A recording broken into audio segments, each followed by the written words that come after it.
Ladies and gentlemen, we are back on the road. My name is Rick Reinhardt. We are here with Alan Fenstermaker and Ian Short, and we are on our way back from the CCW show in State College. Wanted to talk a little bit about professional wrestling. Alan, I'll let you start, man. I know you saw Smackdown this week. What'd you think? Dude, Smackdown was a really good show, and I know WWE's product is really kicking it up. I know, it was kind of cool because you had Drake Maverick. Yeah, you had Drake Maverick, which is he's a tiny little midget versus Elias, and then at the end of it, it ended up having Dana Brooke, after Elias beat the crap out of Drake Maverick, then Dana Brooke ended up getting the pinfall on Drake, which is that was kind of like a whole slap in the face type of deal. So, but and then also too, you had Alexa Bliss versus Mandy Rose, and I know the two of them, I was waiting for that to happen for a while because both of them are two incredibly hot women, and I know a lot of people were waiting to see them go at it into a match. Hey, man, we like hot women here at the Pro Wrestling Archives. Ian, did you see any shows this week? Are you referring to Raw and Smackdown? Any of the shows, the wrestling shows on TV? I haven't watched NXT. I gotta catch up on AEW because I haven't really watched it since they were having that old storyline with NXT, so I wanted to see what that was going on. But now that it's over, I'm going to go straight back to watching AEW. Raw was pretty good. I thought SmackDown was pretty good. But the one thing I'm confused about is how are they going to give Daniel Bryan another title shot, and then all of a sudden bring The Miz into the picture as well? It makes no sense. Yeah, that was pretty interesting too. If they still have that Daniel Bryan and the Fiend rivalry going on, why are they bringing another rivalry on at the same time? It makes no sense to me. Yeah, that was pretty interesting. Yeah, that was pretty interesting though. Because it started. Yeah, when SmackDown started off, they did a replay. When the Fiend pulled Daniel Bryan underneath of the ring, through the ring, and then started pulling Daniel Bryan. What it looked like, he pulled Daniel Bryan's hair out, and this week Daniel Bryan, it seems like he had disappeared. But then The Miz came out, and I know The Miz and Daniel Bryan both had a storied history with each other too, and feuds and all. And then they were interjecting The Miz in there, and how I like that analogy. How when the Fiend, actually when Bray Wyatt came on there in the Firefly Funhouse gimmick that he does, he was talking about family, and then he flashed up a picture on the screen of when he was in the Wyatt family, his old gimmick, and then next thing you know, he took a picture with the Miz, his wife and kids, and then later you see a picture with the Miz out of it, but then Bray Wyatt in there with the Miz's wife and kids. So it's I saw that. So one thing I want to say about Bray Wyatt real quick, it's really interesting to see him totally come into his own right now, because I don't even think Mike Rotunda or Barry Windham is on the level that Bray Wyatt has got to, and he's a product of them or whatever. So it's really interesting to see that come full circle, and I think that's really cool. But I want to get off of that subject for 1 second, and I want to talk about AEW. So I saw some AEW this week, and one thing I got to say about AEW is the same shit that what Cornette was saying earlier this week, which is the audio for AEW needs to get a lot better. I remember that when we saw them live in Philadelphia, the audio was off where the crowd couldn't hear any of the promos on the big screen or whatever they call it. And on TV, it seems like the commentators are not loud enough. It seems like whenever the music starts playing, you can't hear what Jim Ross and them guys are saying. Yeah. I got to give a special shout out to Statlander, who debuted this week. She's a very beautiful, hot woman who can really get in there and do her thing in the ring, and she's vicious. She's vicious, and I heard that she was turned down by the WWE for whatever reason, and she landed a new home in AEW, and I think a star was born. Yeah. So, you know, much love to Statlander, and, you know, there's a lot going on in AEW, and because it's a new federation, it seems like, you know, they're maybe setting up for, you know, how do I say it, like a long haul. You know, it seems like they're still getting their feet wet, but it does appear that they are kicking ass right now with what, you know, with what they're up against. You know what I mean? Yeah, I hear you right there. Like, I'm just curious who the next one to join AEW will be, because I know, like, I have a feeling that there's going to be some other folks from WWE that are going to jump over to AEW. I'm just curious who it's going to be. Like, I kind of think I could kind of see Elias possibly jumping over to AEW eventually down the line and feuding with Jericho. I kind of think that would be pretty interesting. You know, you're bringing up an interesting point, because I like that we can kind of, here on the Pro Wrestling Archives, that we can kind of book some dream matches, at least, that, you know, and just imagine what things could be like. Because I was thinking about this the other day when when Vince bought WCW. I think that one of the biggest things that they dropped the ball with was the idea of having dream matches. You know, like we could have saw Austin versus Goldberg. We could have seen Austin versus Hogan, shit like that. Yeah. And I think that nowadays, you know, a lot of those guys are not able to wrestle anymore because of either age or injuries or whatever.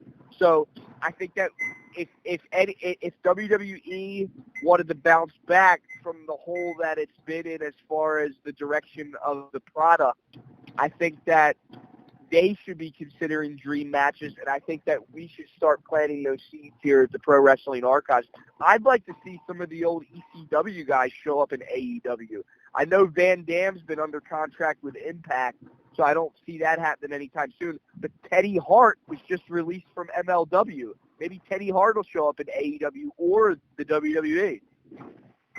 Yeah, that's pretty interesting you say with Teddy Hart, because I remember, like, when I was at the AEW show at the Leah Center in Philly, I remember seeing Teddy Hart there. Like, Wow. I don't remember him being on the show, but he was just there, like, as a fan, I guess. But at AEW, right? Yeah, at AEW. So, like, you never know. Wow. Like, that's amazing, man. So real quick, we'll book one dream match. I would love to see Teddy Hart versus Chris Jericho. That would be a great dream match. Yeah, that'd be cool. Yeah. So going back to who you were talking about with you don't know what happened with WWE, and she ended up signing with full time with AEW. From what I got out of an article that I read, WWE wanted her to train until they had something for her. Okay. And so she pretty much said, "Fuck you." I don't know if you can curse on here or not. Hey, you can curse, yeah. Okay, yeah, you can say whatever you want. Basically said, "Fuck you," and signed full time with their rival company, which is AEW. So now that's another person in AEW that I actually know. Yeah. So it's pretty cool to see people I know on TV. Gotcha. And that's really cool, man. And you know, the live TV aspect of all this stuff is probably the thing that I'm enjoying most, is when you turn on the TV and you know you're seeing something live and you know that history is being made. I miss that feeling, not only in professional wrestling, but in TV in general, and I'm so happy that that's all happening. I just wanted to talk to you guys about tonight's show real quick, the CCW show in Lewistown, Pennsylvania. It was a great show. Rob Noxious is an amazing promoter. Is there anything you guys want to say about the show? All I know is, like, CCW is bringing the hardcore back into wrestling. Like, I know, like, back in its heyday, ECW was, like, cutting edge as far as hardcore wrestling, but then, like, you have, like, CCW, they bring back the hardcore in there, like, the action spills out of the ring and into the crowd, and, like, the crowd, I know, honestly, as a fan, I like that when the action comes out towards me, like, instead of just staying in the ring, it's like, wow, and then especially how, like, they had that basket in there where the fans could bring weapons for the wrestlers to use in the match, and yeah, which was kind of I agree. Yeah, because I saw like workers going back there. It's like the fans are contributing something to the show, and CCW is cutting edge with that, and like they're doing some pretty amazing stuff, and they got some pretty good talent there. Like you got the CCW champion BJ Walker, who cashed in CCW's Money in the Bank in order to win the belt. Yeah, win the belt over at the Black Friday show the other week. And then yeah, then you got the tag team division there, like which is strong. You got tonight it was Rob Noxious and Malcolm King. Rob Noxious and Mr. King, I should say, defending against It started off with the Pony Express because one of the frat boys was injured, but then the frat boys came back out and it became a triple threat match, triple threat tag team match. Yep. Yeah, I know, like that was kind of cool. It was a spur of the moment type of deal. You had three of the best tag teams in CCW going at it for the belts. Yeah. So here's my opinion on it. Yeah. So like Alan said, when it was Mr. Ping and Rob Noxious versus originally the frat boys, but because Aaron got hurt, originally against the Pony Express. The Pony Express got it. Then they came out. Mr. Ping ended up being Rob Noxious' surprise tag partner because his tag partner couldn't make it.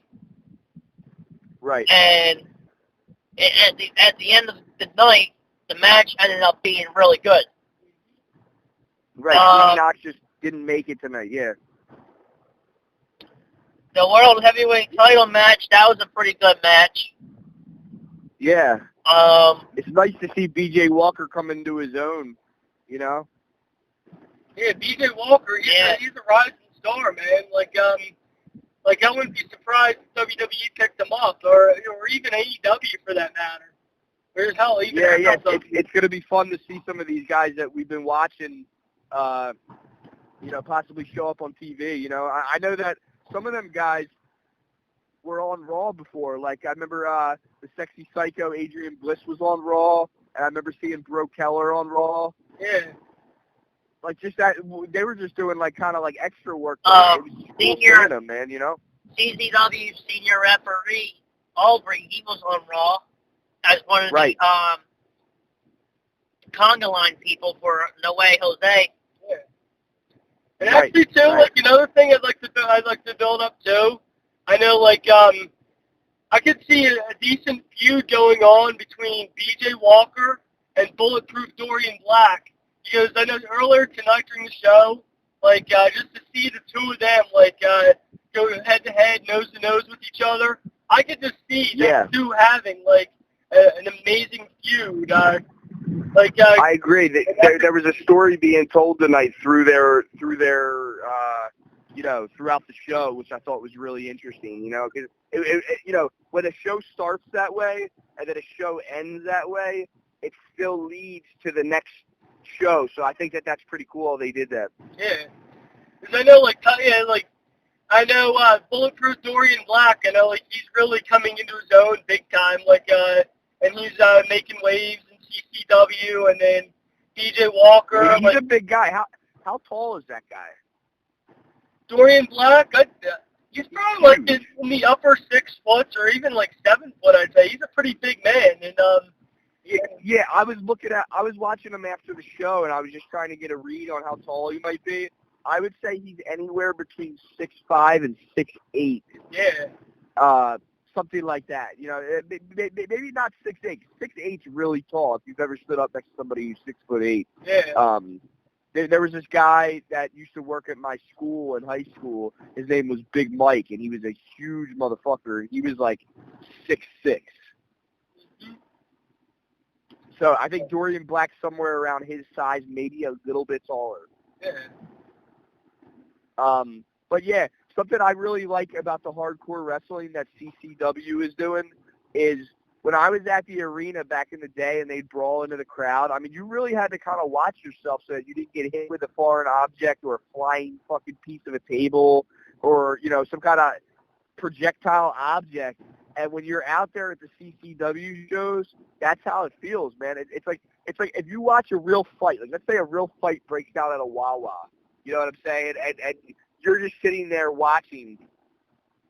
Yeah. You can't help but to watch it. And these hardcore matches are almost like that. It's like, you know, it's like you know you're watching shit that fucking hurts. Or you know that somebody's going down and it doesn't, you know what I mean? Like, it's like when somebody gets punched, you know, in a real fist fight, you know, you're like, oh shit, that motherfucker just got dropped. When somebody gets hit with a cookie tray or fucking 2x4, whatever they were using tonight, I mean, you know that motherfucker is feeling that. Yeah, exactly. And I know, like, it was crazy too because I was a camera operator tonight too for this, and like being a camera operator, you got to get all up in the action. That's one thing. Like, I know, like, dude, it was action packed, dude. I was like trying to move my camera like quick enough to capture everything, which that was crazy. Like, dude, that's even like doing the camera work for that even gets you adrenaline going because I know, like, when they go out there and they start pouring out the ring and they start grabbing the weapons and going all over the arena, it's like I'm like a full adrenaline camera operator right now, and like I feel like I'm right up in the action like half the time because it's a totally different feeling, isn't it? Yeah, I know. Like a couple of the shots I wanted to do, like I was trying to get like in there, like to try to get in the action where I literally felt like I was gonna have one of the guys like run right into me and. And like, yeah, I think I might have even saw that, man. You were up in the action, and I saw you totally jump out of the way or something. Yeah, it's quite the rush, actually, being a camera guy for this. And I know, like, in fact, I remember, like, Rick, remember how, like, a couple of years ago, like, we're doing this thing, the All-American Cameraman, like, yeah. Yeah, like, where, like, I would pull out a camera, I would be around ringside of the camera, and then jump in the ring and get it, and start getting it on. Yep. Yeah, it's an interesting thing. It's an interesting thing how when these hardcore matches are going on, it's like a totally different feeling than when you watch, you know, a regular wrestling match. And I think that CCW has the dynamics of it down because they're not giving you too much hardcore. They're giving you just enough, and then they're filling everything else in with very classic wrestling. So I think they might actually have the formula down. I know people like Jim Cornette, you know, they don't like hardcore wrestling because they think it desensitizes everybody towards regular wrestling, which I can understand. But the way that CCW does it, it seems like they do a whole show of wrestling, and then they kind of put the cherry on top of the show with a hardcore match at the end. I think that's very smart. Yeah, like the last week at Black Friday, you were there. You saw how like in the main event of the night, they literally tore the ring apart, where like the guys were actually wrestling on the wood that goes underneath the padding. Yep. And my favorite thing that comes out is, man, when those thumbtacks come out, man, you know that's your favorite part. Happen. Yeah, I mean that shit is some fucked up shit, man. When you start seeing cats with thumbtacks in their back or thumbtacks in their face, that shit ain't right, man. You know what I mean? Like I'm actually reading Sabu's book right now too, and like just seeing some of the reading about some of the matches he was in, and like just seeing like the one picture of Sabu with this steel chair wrapped with barbed wire, and like it's like, dude, that's like. The steel chair, that could be pretty devastating enough, but when you put barbed wire around that shit, man, you know something's going to happen. Yeah, I saw that Born to be Wired match between Sabu and the Sandman the other day, and they were wrapping themselves up in barbed wire, and they were jumping on each other with barbed wire all over them, like throwing themselves as like a weapon, like to stab another person. It was the craziest shit I ever seen. I saw it back in the day, but I mean, watching it 20 years later is fucking crazy, man. I might have even been at that show. I think I was. Oh yeah, by the way, for any of you guys listening, definitely you want to get Sabu's book. It's an amazing read. I've been reading it so far. He goes into some of the stories from the road. Like one I was just reading also too. Like Rob Van Dam wrote some memories for Sabu's book about that he had with Sabu, and like he talks about stuff like self-medication that he did, and it's pretty cool. It's pretty good stuff, and definitely That's cool, man. I'm not gonna spoil it for you guys out there. I'm gonna just say is get his book and read it. You definitely won't regret it. That's pretty cool, man. We're gonna wrap this up real quick. Sabu gave you that book, didn't he? $30? Yeah. Sabu gave you that book, didn't he? Yeah, because I did that interview with him. So if you guys scroll below here on Pro Wrestling Archives on YouTube, and you'll see a video with me and Sabu where he plugged his book in that video, and like because he gave me that book for free. Cool. Well, I think it's time to wrap up this episode of Back on the Road because I just got home. I am no longer on the road, and it's good to be home. So this is Rick Reinhardt with Alan Fenstermaker and Ian Short saying good night. Good night. Good night.